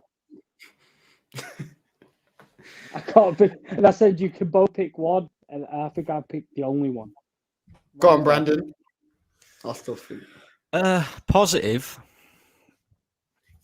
We ain't got to watch that for another couple of weeks. That's about it. No, That's positive, yeah. there's only one positive really, and like you just said, it's Ramsdale. I mean, as I was saying to Northside before you jumped on, Kieran Tierney thinks he's fucking Rory Delap there with these throw-ins and stuff like that. Do you know what I mean? Like, is there really any other positives? Probably the defensive performance. I thought we did all right defensively to keep it at 1-0. I And like Gabriel, I'll be honest. I suppose another positive is that Arsenal actually did capitalise on Manchester United and Tottenham not picking up points. So, yeah, you could pick out a couple of positives, but do the positives outweigh the negatives? No, absolutely Probably not. Yeah, no, I agree with you. We got here, Pepe might get a game, ultra positivity. Got another comment here. Ramsdale made a good save, but only after a terrible flap. For me, we didn't capitulate at 10 men. That was good. That's something that we've had within our game as a club for quite a few years now. We go a man down, we capitulate. You know what I mean? And we didn't do that. So that was good. But yeah, I think that's down to Ramsdale as well, though, to be honest, Northside. I think normally if you go down to 10 men and your keeper pulls out a good save, it keeps you believing, doesn't it? Let's be honest. If you're a defender and you think, shit, he's just got us out. Start off with, we almost went 1-1 after that goal was deemed offside. And then after that, I think Ramsdale kept the players believing. So I don't want to do a fool out here and pretend it's positive, but I'm going to turn around and say there was a couple of positives. I like Gabriel. I'll be honest with you. I like Martinelli. I'm not as enthusiastic on Saka as people are. I'll be honest with you. I think if a money bid came in for him in the summer, I'd probably be inclined to take it because I think we could use that money elsewhere. That's my honest opinion. If we got, let's say, 80 million, but under this manager, I wouldn't trust money being spent or letting any players go. No, we'd probably give him away for free. Yeah, he'd fall out with him. And he'd probably bring in Ian Wright or something like that instead. I don't know, man. I was saying this on the stream as well. Like, Aubameyang got a really, really hard time, didn't he, for going away before a game. Saka was at the Brit Awards after party 2 days before. And now he's playing. And he played jockeying, to be fair. Nobody's calling him out, are they? No. It is what it is, isn't it? At the end of the day, we know what it is at Arsenal. Like, if you're, I don't want to be the one that starts an agenda against Saka either. But I'm just saying generally. I didn't know that. I didn't know Saka was at the Brit Awards. Yeah, Ian Wright. Ian Wright. Was he? Oh, mate, maybe he was on stage with Dave singing "In the Fire" with the rest of the mandem. No. I don't know, man. It's hard, man. It's hard because I feel like Saka, Emil Smith-Rowe, Martinelli, all these players, I feel like I see us with the trajectory that we're going at right now, not being ambitious. It's we're just a stepping stone for them. We're a stepping stone. It's going to be the same as all the other big players that we had that we made great, like Nasri, etc. They'll go on to bigger, better things. So it doesn't really matter if we don't match their ambition. And I know they're young right now, 20, 21. They're coming to an age where they're going to want to start winning things, especially when they're getting linked to Liverpool, Man City. Why are they going to stick here? And it's just depressing, man, because it's like I just don't see the club that I love anymore. And it's like I don't want to come on here after we win 1-0. Like even I get tired of it. I'm coming in here 1-0 and I'm talking like this. But it's like I can't ignore the performance. I can't ignore it, man. And when I saw us do that 45 minutes against Tottenham, it's like we got the ability to play like that. All we needed was the right type of manager. Like, I'm sure Graham Potter could come in and do that. I'm sure Gerrard can come in here and do that. Do you know what I'm saying? Like, and these are managers that a lot of Arsenal fans will probably think, nah, Arteta's better. You know, everyone that wants to look positive. But these managers, like, look at the way they got their sides playing football. Look at Newcastle. Do you know what I'm saying? Look at the way they played the other day, man. How can we not play like that? No Arsenal fan can tell me they got a better squad than us. You know, how come they are doing things that we can't do? How are they able to get business done in January? How are they able to get Guimarães going there, wanting to go there over coming here, and then clowning us when he's going over there? How is that happening? How have we got other managers? How can't believe that guy? Their manager was at Bournemouth. Like, how the hell is he making them play like that and we play like this today? Like, come Do you know on, what? man. I said this on the watch along though as well. I said our managers never managed before, so we've seen the likes of Steve McLaren, we've seen the likes of Steve Clark, all these managers. Well, not managers, assistant managers try and step up and they can't do it. So it could be a simple case, no bullshit here, but he just can't manage. He's not a manager. And a normal scenario, take emotion out of it. Go, look, it's not a job for you. That it's as simple as that. You're not there to manage the team. You can't do it. You can be a good assistant manager, or you can do you put out cones really nicely. That's a great job. But other than that, you're not a manager. You're not a coach. You're not going to inspire these players. You're going to fall out with them because you've got the ego of a first team manager. Maybe that's what we're missing, though, Bobby. Maybe we haven't got any cones at Arsenal. Maybe I was thinking that. Maybe if we had some cones that he could set out on the training ground, maybe that might help us play a bit better. And some bibs. You know what I mean? Yeah. Cones Brandon, and bibs, mate, that's what we're missing. Last night when I was driving through town, I did see some students holding up some traffic cones over their heads. So I could ask them to send them over to the Emirates. And we're halfway there. If you had some traffic cones, like, so any students who watch your stream Northside, ask them to drop off a traffic cone for Arteta. He might be able to do something. It's a start, right? We can. It saves us. Dive traffic cones are £300 million in the summer. How fucked would you be though if you were the Cronkies though right now and you're thinking, shit, we've not watched this club for a season, and after this next window, they're gonna think, how the fuck have we spent so much money on just replenishing the squad? Just replenishing the squad, not strengthening it, just replenishing it, just changing it round. That's it. That's true. I'd be like, what the fuck? But that's not money that they've pumped in. That's money that we generate as a business. So really, do they care? No. It's not out of their pocket. But they could pocket it as profit if it was a proper business, though. You know what I mean? You'd rather have the money than not have it. They could loan more money against it if they were more profitable. That's the way. But as our value as a club, has it gone down? Because if it's still rising, which I need to do I'm going to do some research into that. I'm sure it hasn't dropped. And I'm sure Man United value hasn't dropped either. So that's how they're looking at it. Because that's what they're going to sell. The value of value of their asset. I'll be honest, if we renew Arteta's contract in the summer, I won't be watching him next year. That's my honest opinion. Up until he gets fired.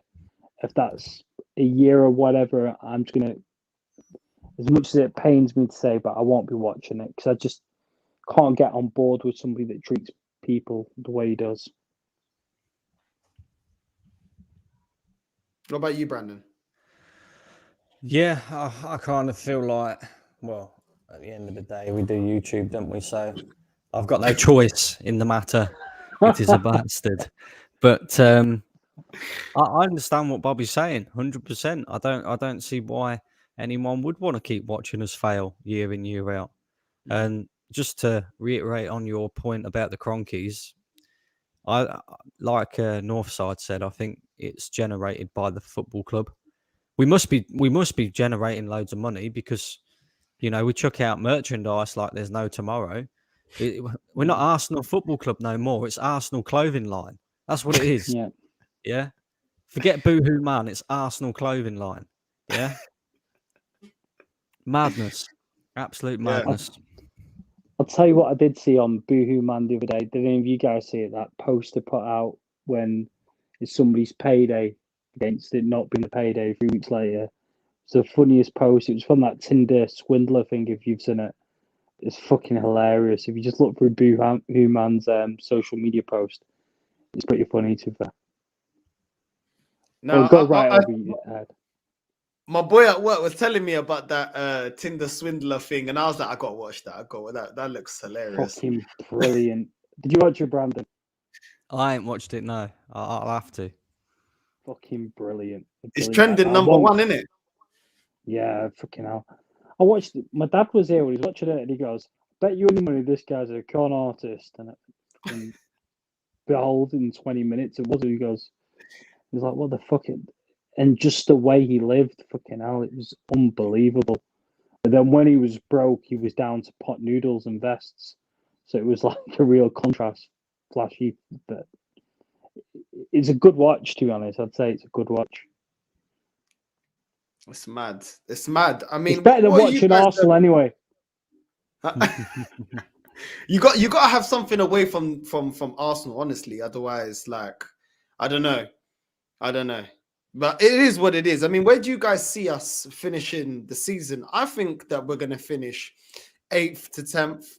I don't see us finishing any higher than 8th. What about yourselves, Brandon? Do you know, just because this manager is so fucking lucky at times, I think we will finish around about 6th in the end. I think he will get top 6.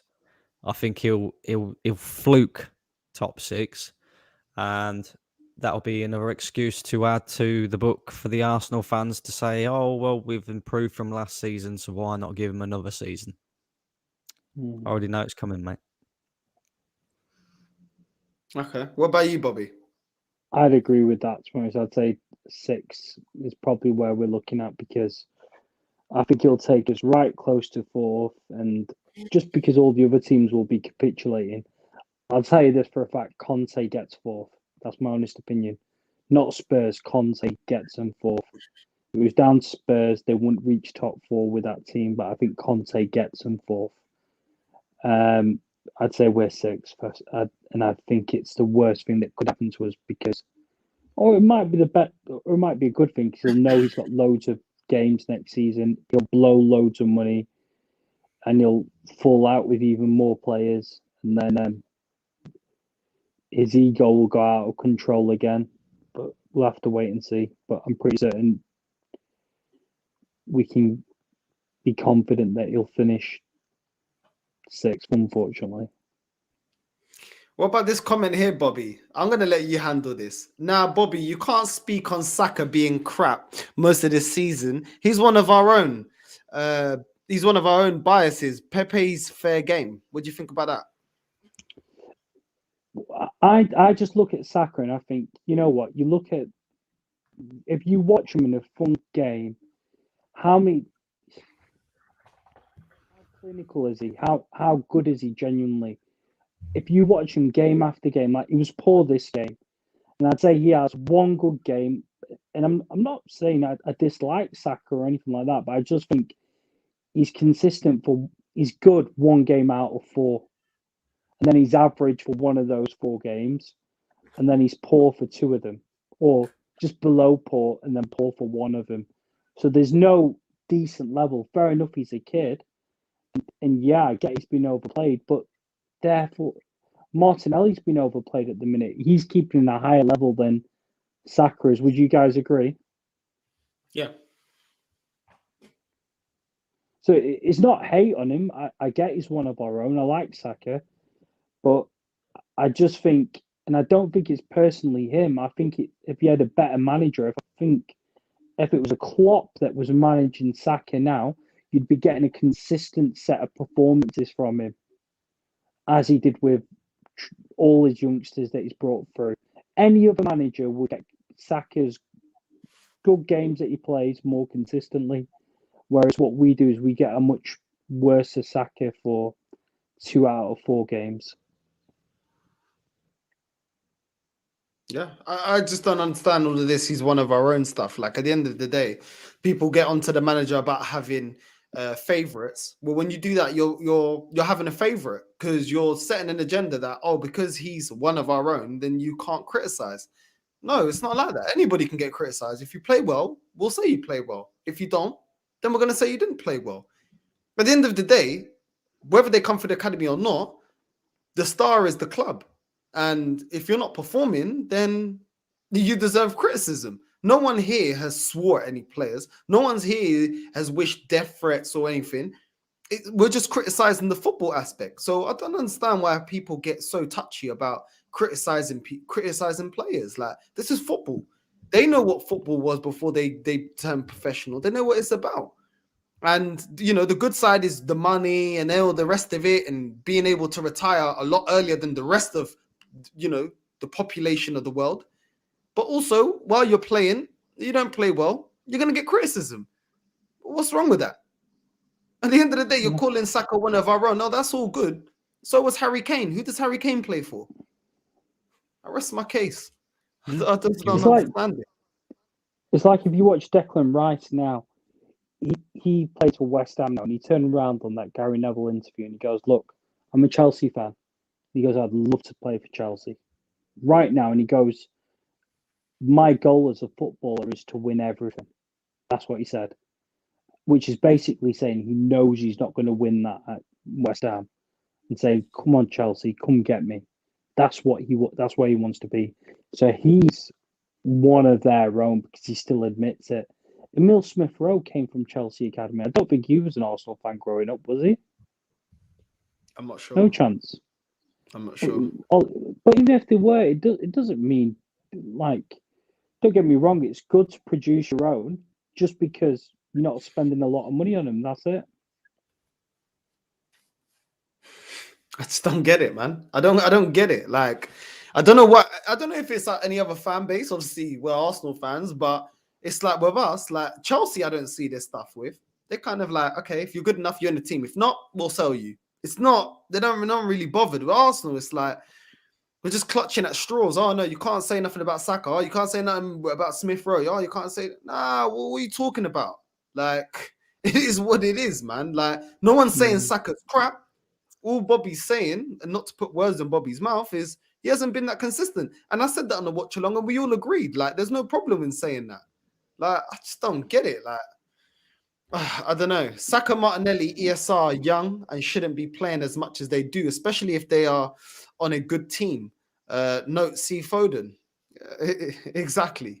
But this is the thing is, no. The thing is, you can't say that because forget about Foden. Even Riyad Mahrez doesn't play consistently. So that's because of the size of their team. That's got nothing. Yeah, he's nurtured him, but that's because he's got one of the best squads in world football. Guardiola has. He has the best squad in world football. So any player can get rested. No player is going to have pressure in that Man City team at all. So you can't compare Arsenal with them. We're a squad that's let half of their players go. So you've got to rely on players like this. But I think that's the point he's trying to make. The point he's trying to make is we shouldn't be. Like, in their positions, they should have established players that they're competing for minutes. But they are the established players. And they're the youngsters. And I think that's what he's trying. I don't know. From what I've seen, I think that's what he's trying to say. No, and to be honest, he's got a valid point. But I think the thing you've got to look at is look at how many teams play their youngsters lower down the division. Look at Ramsey for Villa. He's played most of their games this season. He's performed well. No one's saying he's overperforming. I mean, being overplayed. You look at a lot of the younger teams, like across the division, you'd say some of the lesser teams that they feature their youngsters, they rely on them. And these years will be good for Saka in the next 3-4 years. Smith-Rowe, ESR, Smith-Rowe, Martinelli. I think Martinelli will come out a better player after these 2 years. And I bet you if Martinelli was at Liverpool now, he'd play in every single game. 100%. What do you think, Brandon? Yeah, I kind of agree, but I don't at the same time. I think that Emil Smith Rowe and Saka, they're not the only two young players in the Arsenal team. I think it wouldn't matter so much if they had experience around them. We don't have many experienced players. That's the problem. You know, you point out, like, for example, a Ramsey at Aston Villa, but he's got the experience of Douglas Luiz, of, you know, other players around him that are older, that have been there, that have done that, and that can show him the way. You know, Coutinho, another one as well. And it's like, well, who has Emil Smith Rowe and Saka got around them? Odegaard, he's a young player. For example, Martinelli, young player, just coming up. You know, aside from that, the experienced players are Lacazette, who's, let's be honest, is not good enough. He's not a good enough striker, not a good enough goal scorer. So he's not going to be here come the summer. Xhaka, not good enough full stop, and shouldn't even be in this team, end of. Thomas Partey has just been bang average for us, if we're being real. You know, we thought he was going to come in and be an absolute revelation because of the way that he was at Atletico Madrid. But it just goes to show, you know, and this is what I say all the time when it comes to signing players. You can sign a player from a foreign league and he'd be doing bits in the foreign league. Doesn't mean that he's going to come into the Premier League and do exactly the same thing. Because this Thomas Partey that we're seeing is a completely different Thomas Partey that tore it up at Atletico Madrid. So they're the main experienced players around these young players. And if we're being honest, all three of them hadn't been good enough. So it's like, well, you need to get more experience around them and better quality experience as well that can improve the younger players' game, and at the same time not be so heavily reliant on them. You know what I mean? Like,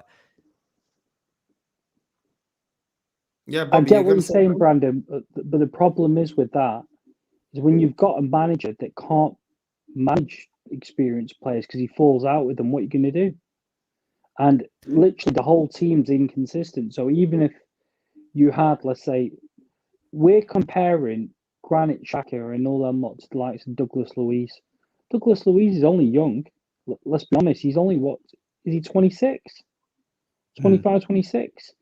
So, yeah, he's in the Brazilian national team ahead of Guimaraes, to be fair, but he's not performed. He's not got more experience than, let's say, a Granit Xhaka. The fact is, Granit Xhaka shit. He shows erratic decisions. We've got experience there, but it's just not good experience. And when we do bring in experienced players, it doesn't work out. They've tried it. They tried it with William. For some reason, yeah, it flopped, but he yeah, was an but experienced player. there's We tried bringing it with David Luiz. there's bringing in experience, and then there's bringing in people that are past it, like Willian, for example.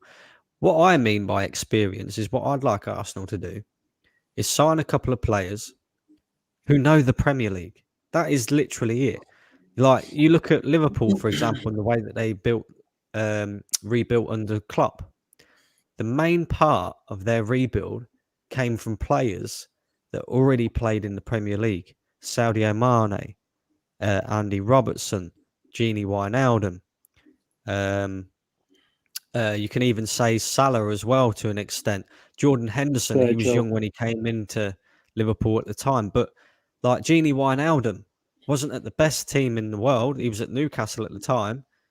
But it's the experience of playing in the Premier League and showing other players how to play in the Premier League.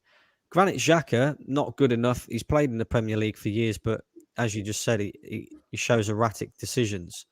Thomas Partey, he still don't look used to Premier League football now. And then you got Lacazette, who's just not good enough. He's too old. And it's like, but when I say buying experience, I mean buying experienced players that are around about 25 to 27 years old, but have played consistently for a good 3 to 4 to 5 years in the Premier League and know what the Premier League's about. Not the likes of Willian that you're getting out of an old people's home. Do you know what I mean? Like, not I get that what you're sort coming of from. experience. But when we look at the genuine players that could strengthen our team, would they want to go? So I mentioned him a second ago, Declan Rice. He's got the characteristics. He'd never come to Arsenal. Even the likes of Calvin Phillips, would he come to Arsenal? So we're looking at a tier below that. So realistically, Liverpool built round what? They had Hendo, they had Milner. You're right, they had Van Dijk. They had the wide players that have produced in those positions. So when we look at signing someone, we should be looking at signing someone who's Premiership proven. So up front, who are our options? A Premiership proven striker that is likely to come to Arsenal that scores goals, and a central midfielder. And we're looking at what? But this is where we've already failed, though. Do you know what I mean? This is where we've already failed because, yeah, I get you. Like up front, there isn't really anybody in the Premier League at the moment who is gettable, who's not going to cost massive amounts of money, and who will come to Arsenal that kind of tickles your fancy, really. Apart from, Calvert-Lewin, but then even then he's not top level. He's not really that proven player who's going to score goals year in, year out. To me, I look at it like this: like we brought Odegaard, we should have brought Ward-Prowse from Southampton. Yeah, Premier League I proven, agree scores with that, goals, creates assists and all that lot. And you look at what he's doing at Southampton. I would take him over Odegaard right now, And then you got, for example, in the let's just say defensively minded midfield positions. I'd take Ruben Neves. I'd take Douglas Luiz. I'd take any of these players over Granit Xhaka, all with Premier League proven experience. I'd even take John Joe Shelvey over Granit Xhaka. Do you know what I mean? I see where you're going with that is the thing. Yeah. And then it's like, for example, centre back. Okay, we went for Ben White, but how many years has he actually played in the Premier League? It was only that one season with Brighton, because the year before that he was on loan at Leeds in the Championship. As a right back, yeah. So then you think, well, okay, if we didn't go for Ben White, who could we have got that's Premier League proven, that plays for one of the lower, let's just say, teams, that could come in and do a decent job? You got Lewis Dunk. You've got, let me think now. You've got probably, I don't know, Connor Cody or someone like that. And I think instantly you would see an improvement in this team already, because you've got the players that know what the Premier League's about. You know that they've already proved themselves in that league, and it's just a case of making them better with with a better manager. And that can be done, but Arsenal don't seem to want to go down that route. I keep seeing links of players like, you see it in January. Let's go for Isaac. Well, Isaac isn't exactly tearing up the Spanish league. How do you know he's going to come in and hit the ground running in the Premier League? You don't. Let's go for Artur from Juventus. Well, again, he's not tearing it up in Serie A, and Serie A is a worse league than the Premier League. So how do you know he's going to hit the ground running in the Premier League? And that's why, for me, a lot of people say it took Klopp 4 years. Yeah, it took Klopp 4 years. But I think if he went down the same route as what we're going down, of buying in foreign players from foreign leagues that you don't really know whether they're going to settle in, it would have took him longer. Good point. He did the sensible thing. He went for players that are Premier League proven. He went for players that he knows he can rely on. He already knows are settled into the league. And then he brought in the likes of Alisson and other players like that to help them. And it kind of helped them players to mould in better. Whereas as we're going with young players that haven't proved themselves at the top level as of yet, even those Martinelli, Saka and Smith Rowe are decent players, and they will get better, providing we get a better manager. Otherwise, they'll just stagnate. And then we're chucking in alongside them, the likes of Thomas Partey, who He's coming from the foreign league and doesn't really look like he's settled in at all. So it's the wrong mix for me. I agree. And to be honest, that was a good point that you made there in terms of each. I'll be honest with you, I would have taken Dan Burn at Arsenal ahead of Ben White. And that would have been just a physical presence because you've already got Saliba and you've already got Gabriel. So you've got those two. Jamal Lascelles, he's another I'm not one. a big fan of Lascelles, to be honest. I think me personally, I'm not the biggest fan of his, but he's had his games, but he's another one that can look ropey. But you're right, there's players that we could have got. But I think it's just a case of, like, when you mention the players that we're linked to, and I'll still look back at your shout, Brandon, for Councilman Tate. That's a fucking great shout. Absolutely great shout. And if there was, I'm trying to think of a player that looks like Ghost now, but Troy Deeney's a BTEC Ghost, isn't he? I'm going to say that. Is that fair? Or is that, but that's not a great shout, to be fair. But I'd just say it's just shit, to be fair. I think, because like you said, the level of risk you're going to take with players abroad, like Emery turned around and he said, yeah, I would have got Harry Maguire and Wilfred Zaha, didn't he? And both of them have flopped, haven't they? They both, well, Zaha hasn't, but he's flopped when he went to United, but that was practically because there was rumours of him and Moyes' daughter. Nobody knows if that's true or not, but you can turn around and say, what would have happened if he brought in Maguire? I'll be honest with you, if he brought in Maguire, he would have been no worse than Ben White. And there wasn't £20 million. Who would you rather? It's just about coaching the players as well. Like, we can turn around and say Saka should have experienced players, but you should have an experienced manager. Let's be honest. You should have an experienced manager. It's as simple as that. You can't, regardless, it's not up to the players around you. It's about having an experienced manager for a young team. I've just seen a great comment in the comment section. You were saying about a player that looks like Ghost, and Outgun just said Ruben Loftus-Cheek. That's the player I had in my head. I said, I was thinking Hudson-Odoi. I was like, no, that's not his name. What's his name again? That was, yeah. I was trying to think, I don't know why Troy Deeney came to it.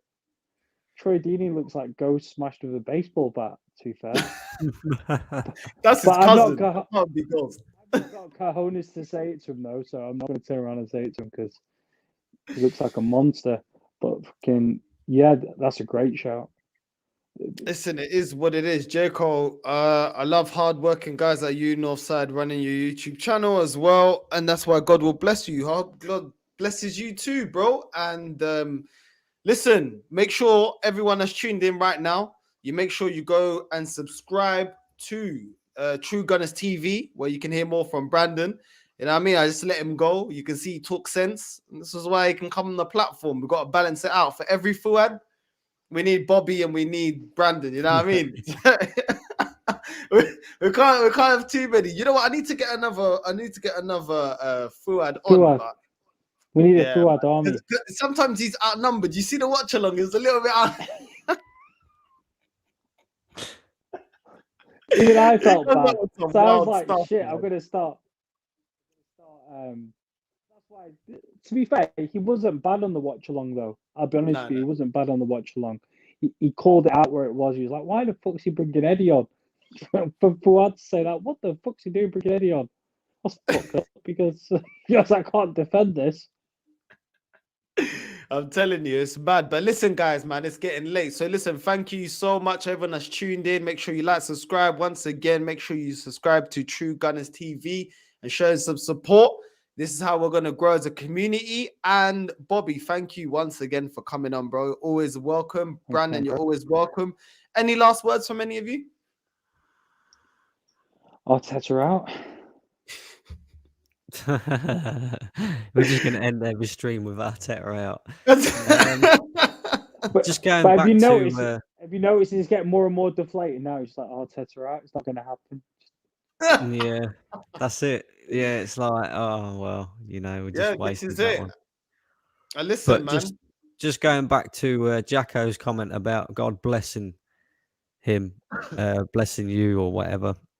I hope God blesses Arsenal, mate, real soon, because I tell you what, I can't cope with this shit no more. It's too much.